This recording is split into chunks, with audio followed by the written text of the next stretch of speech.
Hello everyone, I was supposed to do this video last week and I didn't, and I thought maybe I shouldn't do this, but then, well, I talked to some people and I saw some things and I realized, yes, I do need to do this video. So, before we get into it, I am talking about Bill 5395, Washington State's Comprehensive Sexual Education Bill. Now, I know this has gotten a lot of pushback. People are not happy about it.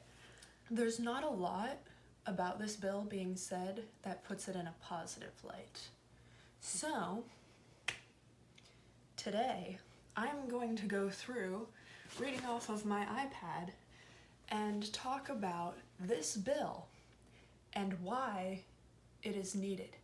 Now, I understand many people are against this. I understand this is a sensitive topic. That is why I am asking you, since you are watching this video, to listen. Please, that is all I ask. Just listen, think. Don't just immediately jump to the no conclusion. Because we need this. Also, I ask, if you do leave a comment, please watch the full video before you leave a comment, and please be respectful in your comments and commenting to other people. Alright, so let's get into this bill. It is only 7 pages, and I think you have to read a total of 5 of them. I should mention that this is what, when I read the bill, this is stuff that I pulled out, summarized in my own words, or quoted directly. So this is what I have compiled myself from my own research. Washington has been introduced to Bill 5395, the Comprehensive Sexual Education Bill. Now, the purpose of this bill, one, is to ensure that sex ed is taught and mandated to be taught in schools, because if you didn't know, it isn't. Schools are not required to teach sexual education to their students. The curriculum that will be taught will be medically and scientifically accurate. Although the curriculum will discuss abstinence, abstinence is not to be the exclusive subject taught. Because there are other methods of preventing STDs and unwanted pregnancies. So, just broadening and making sure there's more knowledge available to our kids. So the focus of the curriculum, this is why this is so important to me. Preventing sexual assault by focusing your curriculum on affirmative consent, and it says right here, means a conscious and voluntary agreement to engage in sexual activity as a requirement before sexual activity. Very basic concept. Just like the tea video. Unconscious people don't want tea. If you haven't seen that, I'll try and link the tea video below because that's a really good video. But yeah, affirmative consent, aka don't rape people. Don't touch people inappropriately when they don't want you to. No means no. As well, there will also be teaching bystander training. For those of you who don't know, bystander training is being able to look at a situation and recognize maybe something isn't going right here. And therefore, teaching you how to properly intercept the situation, maybe that's the right word, and redirect. Whether it's simply you notice a female being harassed, and you just separate her from the harasser. Male as well. Like, you notice a victim being harassed, and you separate them from the harasser. Simple as that. Under this bill, the schools will be required to teach a minimum of 1 or 2 classes on this. 1 or 2. That's barely anything. That's basic. What I meant to say. So, kindergarten through 5th grade will be required to be taught a minimum of once. And then 6th to 12th grade will be a minimum requirement of 2 classes teaching, as well as the school department is required at the beginning of the school year to let parents know, hey, this will be the block of time when we're going to be doing the sex ed training. Parents, if you want to pull your kids out of that, you will be allowed to in a written form. However, the school is responsible for providing all of the material that they want to teach on electronic form. They are required to let parents know when their kids are taking the class, whether it is through email, letter home, or a call. I know my school has done phone calls for stuff. That's what it's going to be. So the parent is to be made aware. I would imagine it could be like, it's either just an introductory letter saying, hey, this is what's going on, or maybe a permit, like some sort of permission slip. This is also supposed to have a child, family, community focus. So it is going to rely on community input of what exactly do parents feel is going to be age appropriate for their children. I see no problem with that. Now, to pull a direct quote, the Office of the Superintendent of Public Instruction and the Department of Health shall make the Washington State Health and Physical Education K-12 Learning Standards and the January 2005 Guidelines for Sexual Health Information and Disease Prevention available to public schools, teachers, and guest speakers on their websites. So, they're going to put out the main information of like, hey, this is what you can teach. These are the resources. This is what you can take. Also, the having a guest speaker. So like you can have a gynecologist come in to teach girls about their bodies. Don't see anything wrong with that. Public schools are free to develop their own curriculum, so they have free range. They just have to say, hey, this is what we're going to teach. And they send it up, gets reviewed, and they say, yeah, that's good to go. Or hey, maybe make a few changes here and there. And they're good to go. The school has complete control over how they want to do this. And what I already talked about, schools will inform parents. So this is also going to have a focus in bullying and harassment. It will also encourage, your bystander training staff, volunteers, anyone who's at the school, students, to report harassment, intimidation, or bullying. All right, so coming down to the important part. What does comprehensive sexual education mean? Well, I'm glad you asked, because they defined it for us. And it means recurring instruction in human development and reproduction that is age appropriate and inclusive of all students, regardless of their protected class status. Insert political stuff here. All curriculum, instructions, and materials used in providing comprehensive sexual health education must be medically and scientifically accurate and must use language and strategies that recognize all members of their protective class status. Insert legal jargon. Comprehensive sexual health education for students in kindergarten through grade 3 must be instruction in social emotional learning. So that was something I had. Social emotional learning. That's something I was like, what exactly is that? Because I didn't want to interpret it incorrectly for this video. So I went to the lovely Washington Office of Superintendent of Public Instruction page, which I'll have the link down below. And because there's a simple question of what will be required in kindergarten. So this is K through 3. Social and emotional learning, and it's a link, so you can click it, go further into that, is the new requirement for grades K through 3. Social and emotional learning is a process of building awareness and skills in managing emotions, setting goals, establishing relationships, and making responsible decisions that support success in school and in life. Most districts are already addressing SEL, social and emotional learning. No sexual content or curriculum is required for grades K through 3. So yes, kindergarten through 3rd grade will have nothing sexual.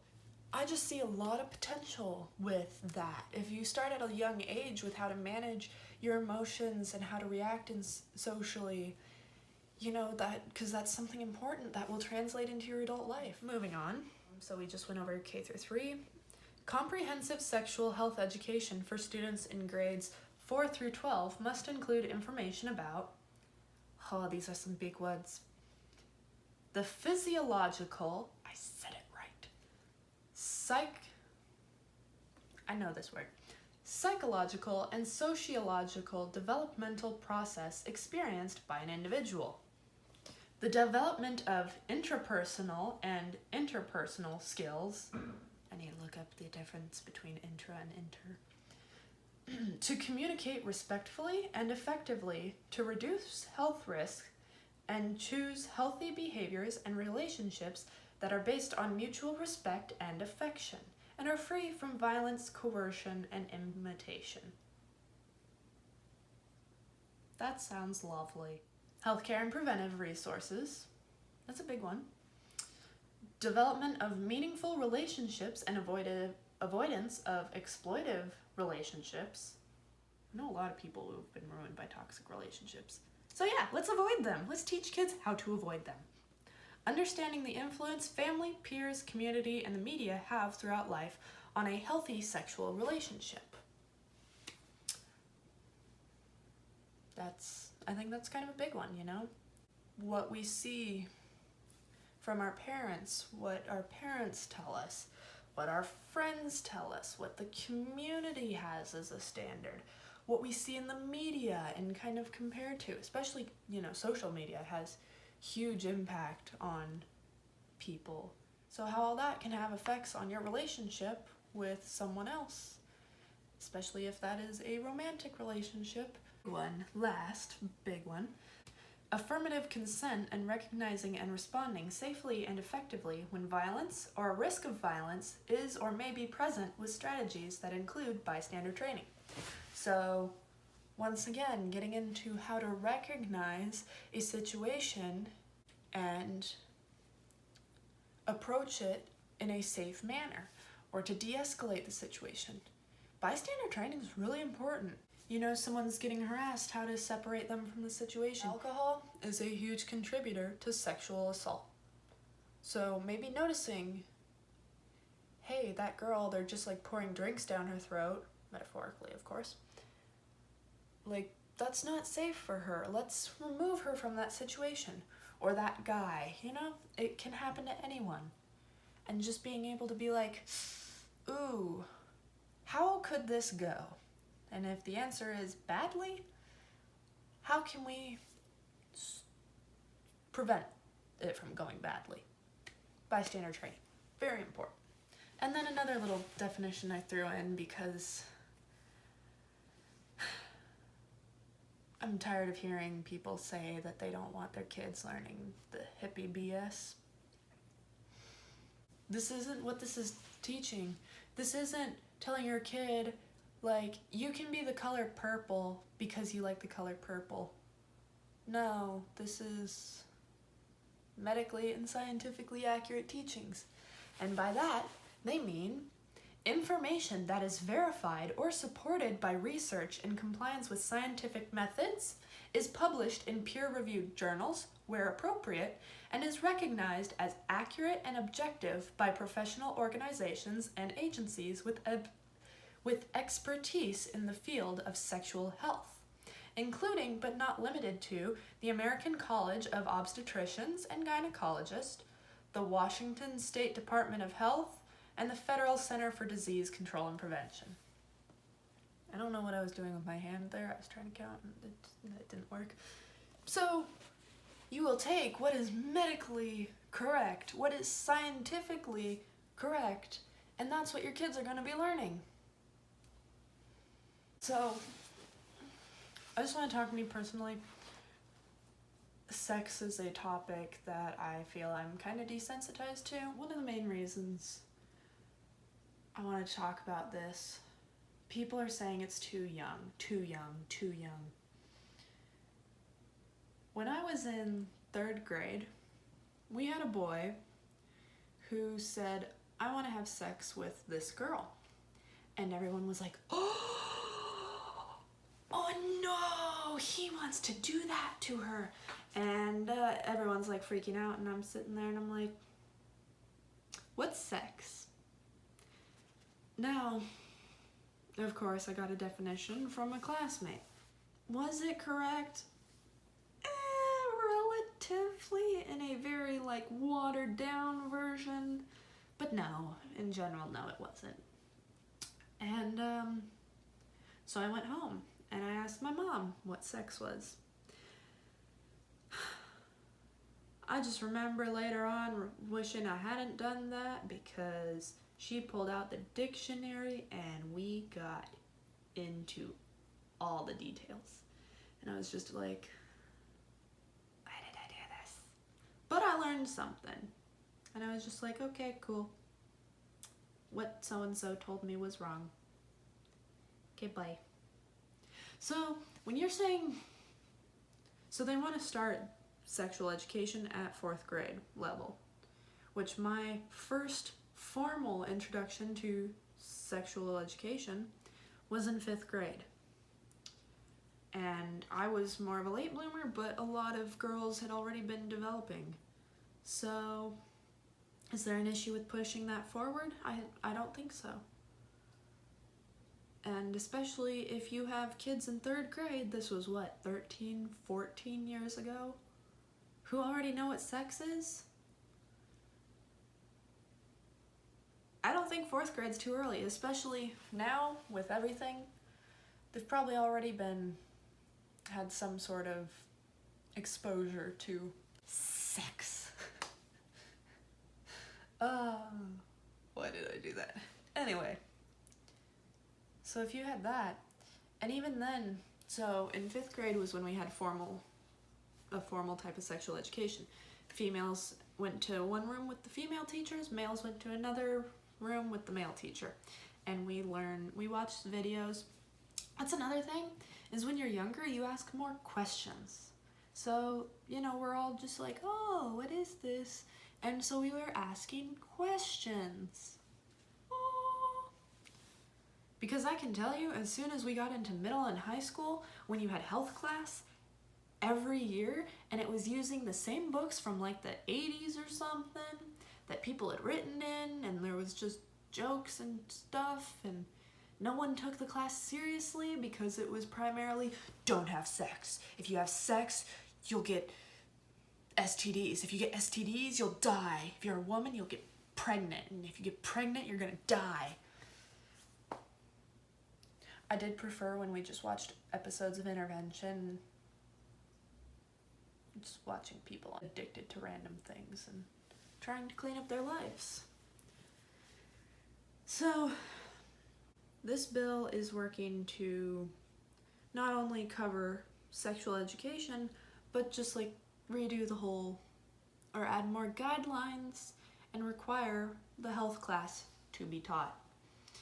Even with the fact that we had health class, now that I'm remembering random things now, I remember we had a girl in one of my classes, and she was complaining about how she'd had her period for like 2 months.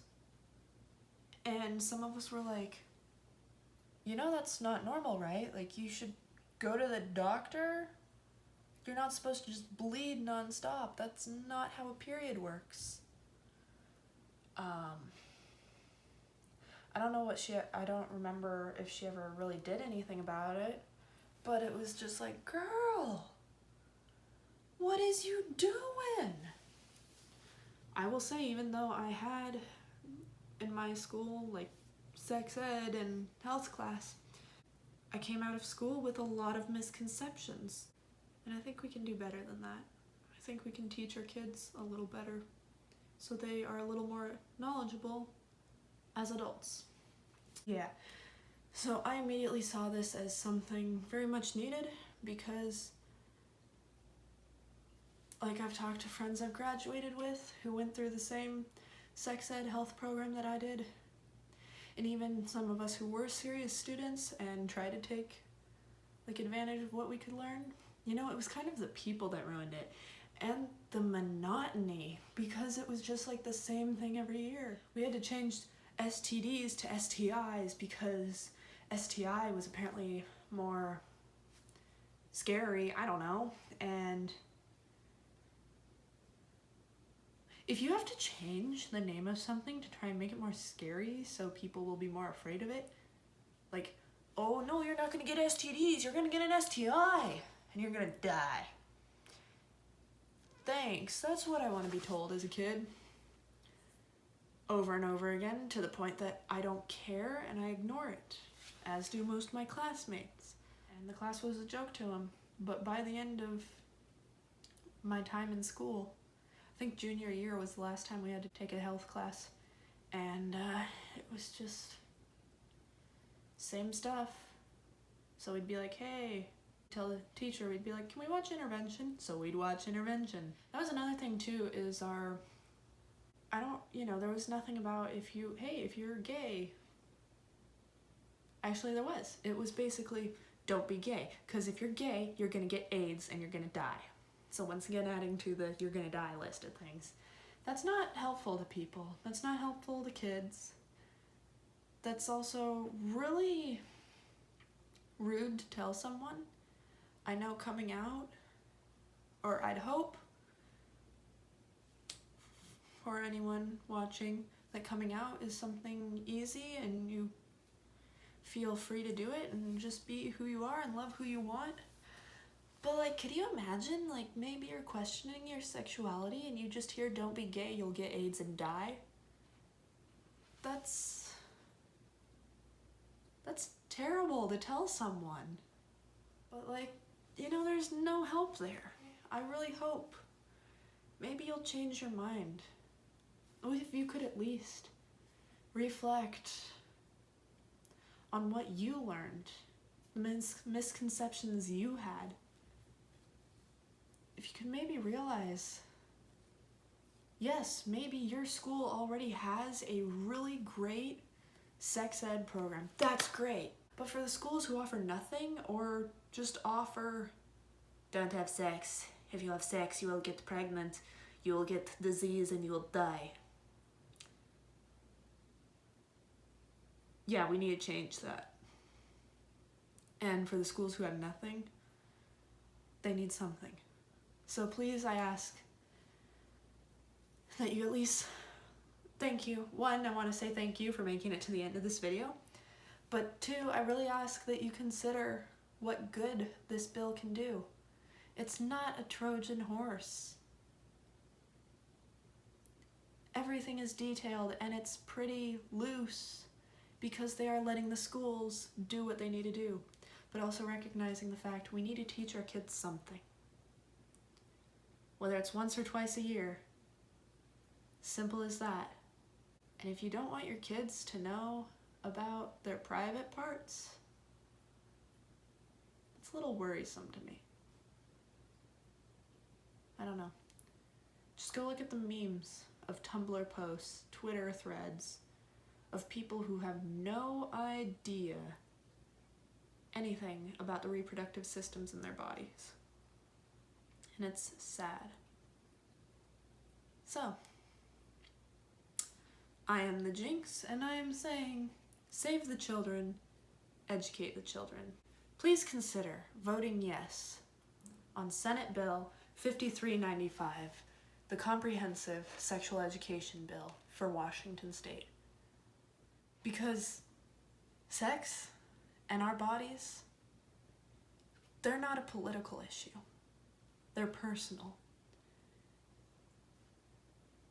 And children deserve to be educated on them. Thank you.